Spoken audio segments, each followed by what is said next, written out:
What's up guys, welcome to a new video. Today I'm going to give you 7 productivity tips that help me be productive and get things done. So let's not waste any time in a video about productivity and start right with the first tip. Now the first tip is an absolute must and I don't get why so many people don't do it, and it's use a calendar. I have a calendar and I put anything that needs to be done on a certain specific time in that calendar. Whether it's posting a new YouTube video on a Sunday, getting my haircut next Tuesday, or last week I was location scouting for a new short film I'm planning to shoot with some friends, I put that in my calendar so I know on which day I have to do what I have to do on each day. Yes, so many people miss dates or tasks they have to do on a certain day, or things they have to submit on a certain day, or then get in a rush because they only find out about the task they have to do on the day they have to do it. So what can you do that this doesn't happen? You're right, use a calendar. I happen to use the Apple calendar, not because I specifically choose it one day. I just used it one time and then get used to it because it makes sense, because I'm using a lot of Apple products, so it synchronizes if I'm putting something in the calendar on my iPhone or on my Mac or on my MacBook or on my iPad. It's just synchronized through the iCloud and I can just put it in wherever I want and then read it wherever I want. I'm changing places now because the sun is constantly changing and it's pretty warm in this t-shirt. Why do I always shoot outside in these conditions? It's not like I have a studio for this. I just really like it outside lately. Second productivity tip, use to-do lists. Now there are several approaches to to-do lists. You can have a long-time to-do list with some big goals. You can have a short-term to-do list for a single day or a single hour. But don't get into like writing 2 small steps on your to-do list. When you're at the point where writing the task down takes longer than to just actually do it, you shouldn't write it down, you should just do it. But if it's something that takes up to 1 hour or several hours, you can write it on your to-do list or even half an hour and then do it at that certain specific time. I personally have a to-do list for every day, spaced out into the several hours of the day. I used to waste so much paper writing down every single step on my to-do list, so my girlfriend created me this beautiful to-do list where I can write down not just my single tasks for every single hour of the day, but also the main goals for today. I can write down if I have drank enough, because drinking is important, but I almost never do it. I can write down if I made enough breaks, how my activity level was, how my productivity was, and what was good about the day to be thankful. But I'm honest, I mostly use that space just to write down something else because it just, takes a lot of time to write down how much you drank, how productive you were on a scale from 1 to 6, and how active you were. But it's nice to have, and I should probably use it more because it encourages you to, for example, drink more or be more active. And I also have this thing where I can note how many subscribers I have on YouTube. This was mainly before I had the 1,000 subscribers, so we could track the road to 1,000 subscribers. Now that I'm kind of above that, it doesn't make that much sense to write it down every single day, but I have it there. And I just write it down because it's kind of fun to track the growth a little bit, so that when you go back on a day, you can look up what you did on the day and you kind of have to scale where you were at YouTube-wise, I guess. To-do lists, great stuff, which brings us right to the next tip, which goes hand in hand with to-do lists, which is time blocking. You should always have a plan for what you do at a certain time of the day. It's really good to plan your week out, like for example, every Sunday evening, you plan out what you're doing the next week. And then you can, if for example, you have a to-do list for every day, like I have, like you write down the dates that are specific, that have to take place on a certain day. Like for example, me getting a haircut next week or having a Zoom call at a specific date to a specific time. And then you can just fill out the gaps with some work you have to do anyways and set a specific time where you want to do it. Of course, you can change it up and switch it a little bit as you go on with the day, because there's always stuff coming up that you haven't taken into consideration when you wrote that list. Like for example, you have to go grocery shopping now because you're out of food. So you don't have to be exact when it comes to time blocking, but it's always good to have some options for stuff you have to do, because if a time comes up where you don't have anything to do,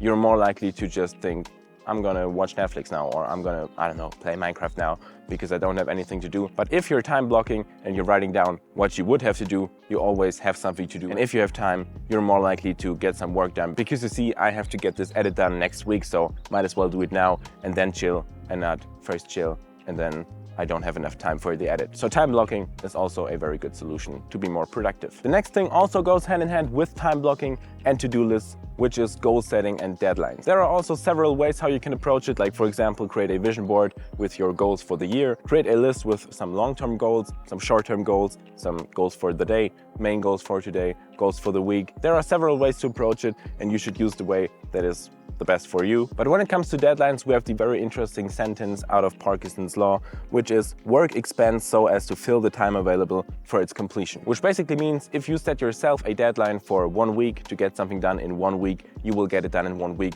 But if you're gonna set yourself a deadline for 1 month, you're gonna take that entire month to complete it. I think we all can remember back in school, or if you're still in school, if you have to do a presentation, even if you have half a year, you're probably gonna take half the year and then you're gonna finish it 1 week before the presentation. Most of you at least. Some of you aren't as bad as most of us, but most people are gonna take the entire time they have to complete something. So if you're gonna set yourself shorter deadlines, you're gonna get things done in a way shorter time.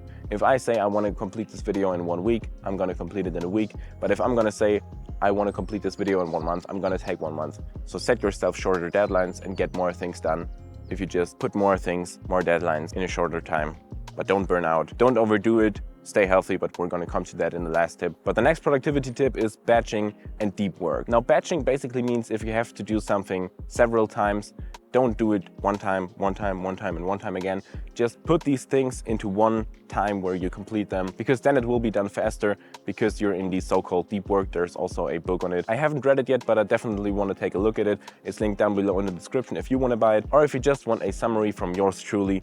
If I have read it, be sure to subscribe to the channel because it will eventually come. So this theory basically means if you're starting a task, it takes you a few minutes to get into it. And then once you stop it, it takes you a few minutes more to get into the next task. Then if you're done with that and getting into the next task, it takes you a few minutes again to get back into it. And you're never really reaching the deep focus to really focus on the work. So if you're batching stuff, like for example, if you have to answer to emails, if you just answer to one email, then go back to, I don't know, writing a script, then answer one email again, then go back into shooting a video, then go back into answering a few more emails, you will constantly be interrupted and never really focus on one task.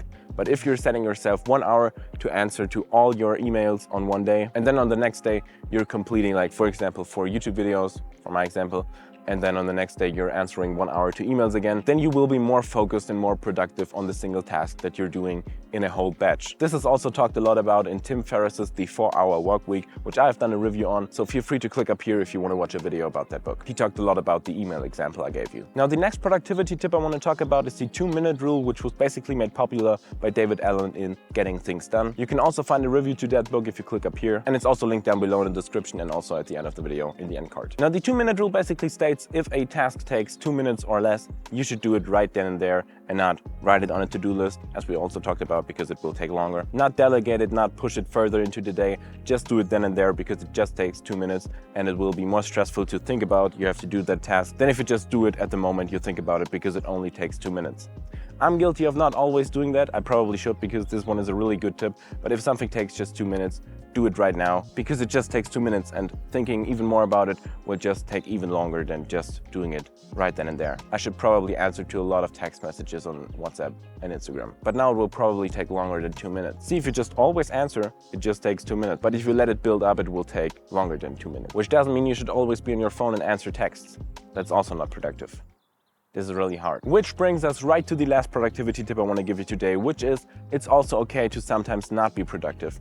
If you're not feeling it today, sit on the couch and just watch some Netflix. Sit on your phone, watch some YouTube videos. Just relax. Sleep until 1 AM because you're feeling like it. If you're totally not feeling like you can work productive today, just take the day off because there's nothing worse than to overwork yourself and burn out, because then you won't get anything done and you're not productive for a pretty long time. We live in a hustle culture which is pretty toxic. In today's society, you have to work, give everything every day, and it's not really healthy for most people. So take the day off if you're feeling like it. And that's it from this video. I really hope you enjoyed it and you got some good tips out of it. You're not overworking yourself, but if you're feeling like working, you can now work productive. If you enjoyed this video, please be sure to hit that like button and also consider subscribing right here for more videos on the topic of filmmaking or productivity or making money online, like this right here on the channel. You can watch more videos right here, and right here. And I will hopefully see you in the next video. Goodbye. Peace out. I'm gonna take the day off now. No, I'm not. I'm gonna cut this video and then I'm gonna chill.